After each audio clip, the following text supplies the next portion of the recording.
Hello, this is Read Through the Bible in a Year with Ruth Long. Grab your coffee and let's enjoy some scripture together. Hebrews chapter 8. The point of what we are saying is this: we do have such a high priest who sat down at the right hand of the throne of the majesty in heaven, and who serves in the sanctuary, the true tabernacle set up by the Lord, not by man. Every high priest is appointed to offer both gifts and sacrifices, and so it was necessary for this one also to have something to offer.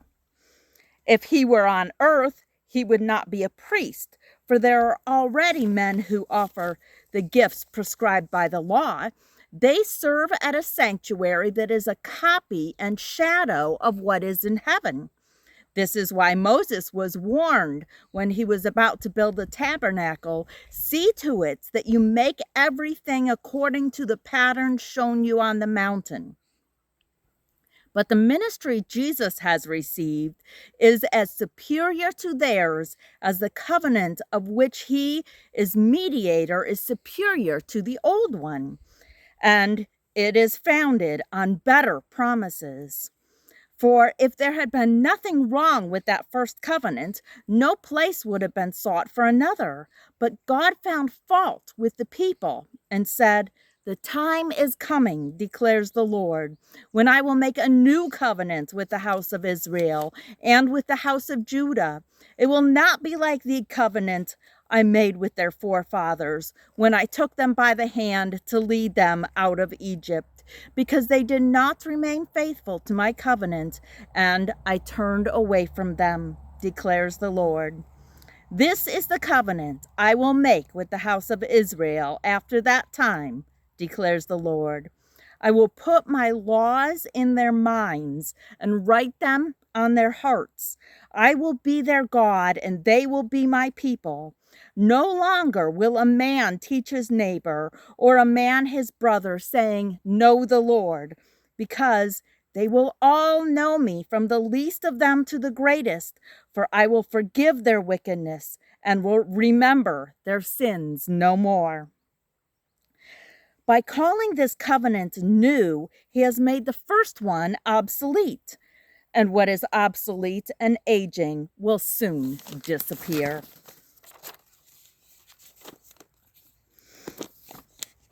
Isaiah chapter 8. The Lord said to me, "Take a large scroll and write on it with an ordinary pen, Mahar Shalal Hashbaz. And I will call in Uriah the priest and Zechariah son of Zebekiah as reliable witnesses for me." Then I went to the prophetess, and she conceived and gave birth to a son. And the Lord said to me, "Name him Mahar Shalal Hashbaz." Before the boy knows how to say, "My father" or "my mother," the wealth of Damascus and the plunder of Samaria will be carried off by the king of Assyria. The Lord spoke to me again. Because this people has rejected the gently flowing waters of Shiloh and rejoices over Rezin and the son of Remaliah, therefore the Lord is about to bring against them the mighty floodwaters of the river, the king Assyria with all his pomp. It will overflow all its channels, run over all its banks, and sweep on into Judah, swirling over it, passing through it, and reaching up to the neck. Its outspread wings will cover the breadth of your land, O Emmanuel. Raise the war cry, you nations, and be shattered. Listen, all you distant lands. Prepare for battle and be shattered. Prepare for battle and be shattered. Devise your strategy, but it will be thwarted. Propose your plan, but it will not stand, for God is with us. The Lord spoke to me with his strong hand upon me, warning me not to follow the way of this people. He said, "Do not call conspiracy everything that these people call conspiracy. Do not fear what they fear, and do not dread it. The Lord Almighty is the one you are to regard as holy. He is the one you are to fear. He is the one you are to dread, and he will be your sanctuary. But for both houses of Israel, he will be a stone that causes men to stumble, and a rock that makes them fall. And for the people of Jerusalem, he will be a trap and a snare. Many of them will stumble. They will fall and be broken. They will be snared and captured. Bind up the testimony and seal up the law among my disciples. I will wait for the Lord, who is hiding his face from the house of Jacob. I will put my trust in him. Here am I, and the children the Lord has given me. We are signs and symbols in Israel from the Lord Almighty, who dwells on Mount Zion. When the men tell you to consult mediums and spiritists who whisper and mutter, should not a people inquire of their God? Why consult the dead on behalf of the living? To the law and to the testimony, if they do not speak according to this word, they have no light of dawn. Distressed and hungry, they will roam through the land. When they are famished, they will become enraged and look upward, will curse their king and their God. Then they will look toward the earth and see only distress and darkness and fearful gloom, and they will be thrust into utter darkness. Judges chapter 4. After Ehud died, the Israelites once again did evil in the eyes of the Lord. So the Lord sold them into the hands of Jabin, the king of Canaan, who reigned in Hazor. The commander of his army was Sisera, who lived in Harosheth Haggayim, because he had 900 iron chariots and had cruelly oppressed the Israelites for 20 years. They cried to the Lord for help. Deborah, a prophetess, the wife of Lapidoth, was leading Israel at that time. She held court under the palm of Deborah between Ramah and Bethel in the hill country of Ephraim. And the Israelites came to her to have their disputes decided.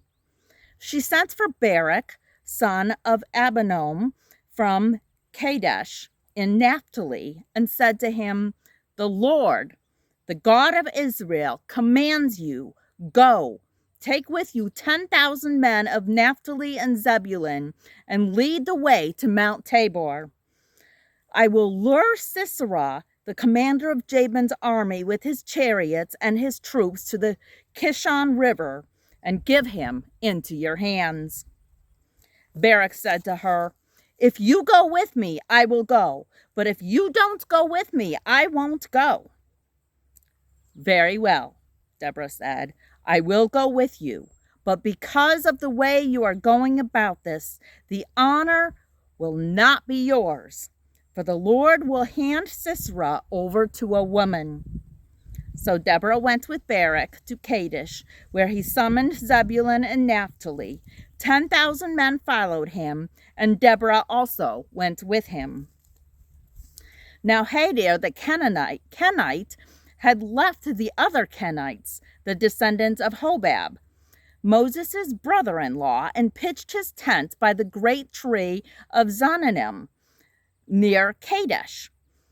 When they told Sisera that Barak, son of Abinoam, had gone up to Mount Tabor, Sisera gathered together his 900 iron chariots and all the men with him from Harosheth Haggayim to the Kishon River.